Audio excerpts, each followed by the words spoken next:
Knowing a person's blood type is important to avoid incompatibility issues during transfusions and pregnancy. In this lab, you'll learn the theory behind blood typing procedures. This video will describe how surface antigens on a red blood cell, or RBC, determine blood type, demonstrate how antibodies cause agglutination of red blood cells, and explain how preformed antibodies determine compatibility between blood donor and recipient. Blood type is determined by the presence or absence of a specific glycoprotein on the outer surface of the red blood cell.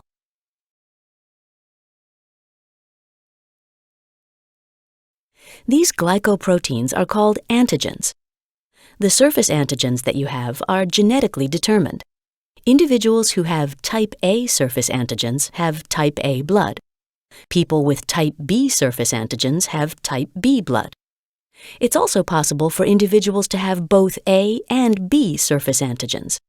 They would have type AB blood. Lastly, type O blood means that a person has neither A nor B surface antigens.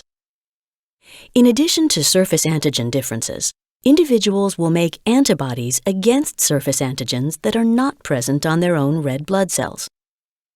Antibodies are proteins that have a lock and key recognition for their antigen.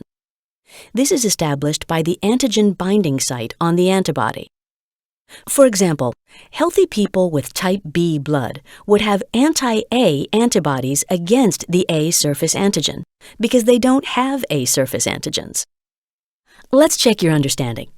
Which type of antibodies will a person with type O blood have in their blood? Anti-A, anti-B, anti-A and anti-B, or anti-O? Individuals with type O blood have neither A nor B antigens on the surface of their red blood cells. Therefore, they would naturally form antibodies against the A and B antigens. The figure on the screen summarizes the antibodies pre-formed in the plasma for specific blood types.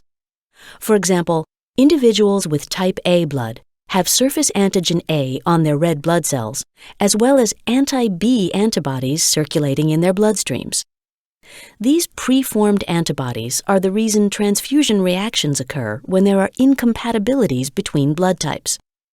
For example, if a person with type A blood is transfused with type B blood, the anti-B antibodies in the recipient's type A blood will bind to the type B surface antigen of the donor, resulting in agglutination, or clumping, of the type B blood cells.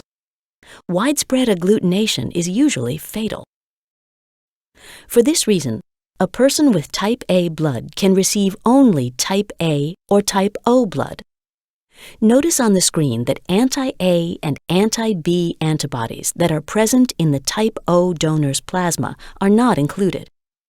The anti-A antibodies in the donor's plasma would react with the A antigens on the recipient's red blood cells. Thus, packed red blood cells, without plasma, are administered to avoid this reaction. Review the table of compatible blood types shown.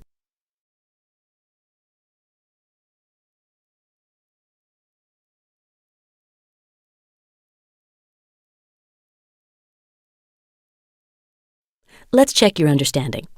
Which blood type is considered to be the universal recipient, who can theoretically receive all ABO blood types without a transfusion reaction? Individuals with type AB blood can theoretically receive all ABO blood types as the universal recipient. Because type AB individuals lack both anti-A and anti-B antibodies in their plasma, it doesn't matter what antigens might be present on the surface of the donor RBCs. Agglutination will not occur. Which blood type is the universal donor who can theoretically donate blood to all individuals without causing a transfusion reaction? Type O blood is the universal donor. Because type O individuals lack both the A and B surface antigens, it doesn't matter which antibodies the recipient might have in their plasma. Agglutination usually will not occur.